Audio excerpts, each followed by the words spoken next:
Sag, this is going to be a reading for you. Let's take a look at what harsh truths you need to hear at this moment. Now, I'm going to start with this deck. Any information you need also will be in the description, so just check there. And let's get into it. What's the harsh truth my Sagittarius need to hear now? So first card we have, that you have options is meaningful, rock on. So the truth is, if you're in a space to where you feel limited, know that you are not limited in your options at all, whether this is in your career, living situation, whatever this may be. You're not limited in options. You just may be needing to do a little bit more research or be willing to think outside of the box with whatever this is. Also, too, when it comes to some sort of decision, crucial decision that you may have to make about a relationship, job, whatever this is, Spirit is saying that it's imperative that you weigh out your options truly before being set on anything. Okay, and know that, again, you're not cornered, because some of you, this could be in the sense of you feeling cornered and you feeling like just stuck and like your options are limited. Or for others of you, it's like you have options,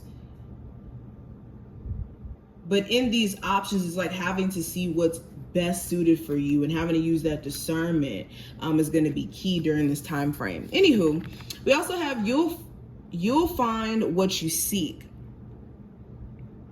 So these two cards are kind of like interconnected for me. I don't know why I can't talk today. Anywho, these two cards are very much interconnected for me. There's a reminder that whatever you're seeking out is trying to find you too. And whatever these options are that may present themselves in the month of March, know that you're going to find what works best for you. So don't go into this space of worrying, oh, is this apartment going to be the best move for me? Is this job going to be the best move for me? You are going to find what you are seeking. We also have, it's not only about being right, and give yourself much more credit. So this is making sure you're staying away from your ego, having this desire to be right or to prove points as well, because this could put you on a whole nother line of situations, experiences, all of that.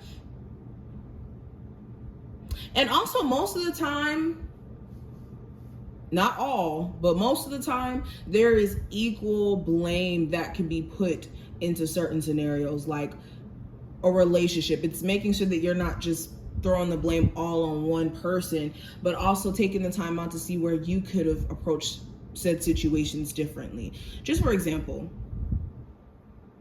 Spirit's also saying, pat yourself on the back more. How often do you tell yourself that you're proud of yourself? Tell yourself that you are deserving?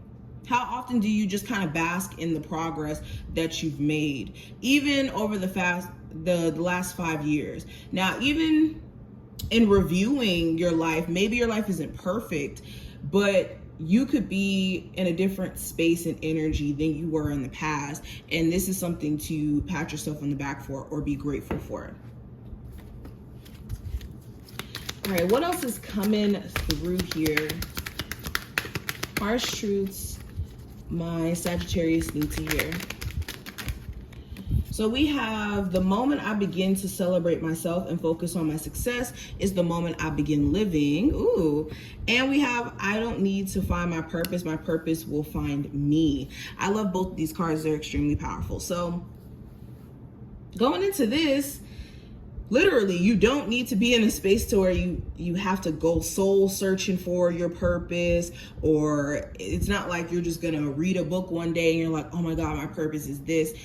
You're literally walking on that path, on that journey naturally to find your purpose and living in your purpose, because a lot of times we think that our purpose is our job or like this big superficial thing that we're supposed to come here and do, like get a mansion or something like that. Some people think that way, not everybody, but your purpose, you're naturally walking along the lines of that journey. So this is just knowing that it's already happening. There isn't anything to search for except for understanding of self. And also, again, celebrating yourself. Where have you been neglecting to celebrate yourself? Where can you take the time out and say, you know what, you've been consistent in doing this, or you've been doing this. And celebrating even the small wins. It doesn't have to be super big things like, oh, you opened a Fortune 500 company or something like that. It could be as simple as you know, have been consistent on your diet for a week, or you've been saving your money and now you have, you know, a nice savings account because you've been putting in the work, things like that. Sagittarius, what is the harsh truth they need to hear now? We got the Four of Pentacles, we got the Four of Cups, the Tower, Seven of Pentacles, Six of Cups, and also the Knight of Cups. Interesting. So first message that screamed at me is those two cards in the front, the Four of Pentacles and the Four of Cups being right next to each other. This screamed to me, incomplacency is where you are destined to be disappointed or destined to pass up on great opportunities. Okay, a lot of you have been in a space of, you know, saying, I want this, I want that, but maybe you haven't been in a space of really being open to receive it, because there could be all these different concerns of you being disappointed if you were to put yourself out there.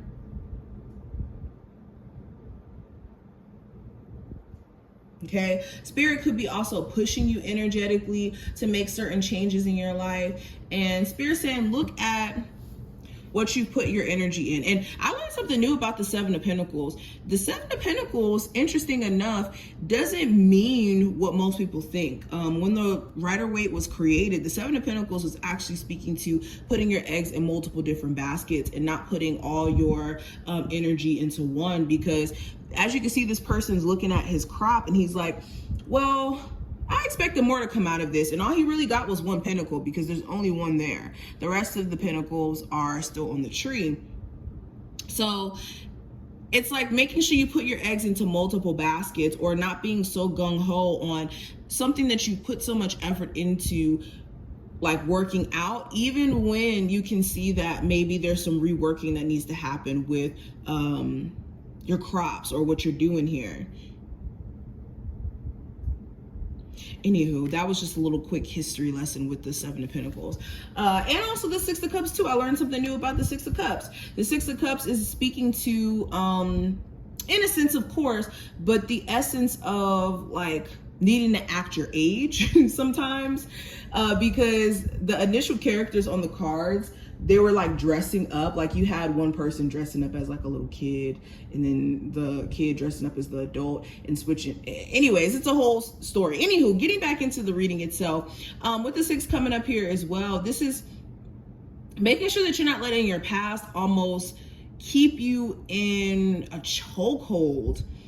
And also with the Six of Cups, stepping into a space of maturity, or taking the mature route in how you go about expressing your feelings or approaching your emotional affairs. But this is just the basis of what I kind of see here. I hope that this reading was helpful and that you did take something from it as a whole. If you did, definitely thumbs up the video, and I will see you later.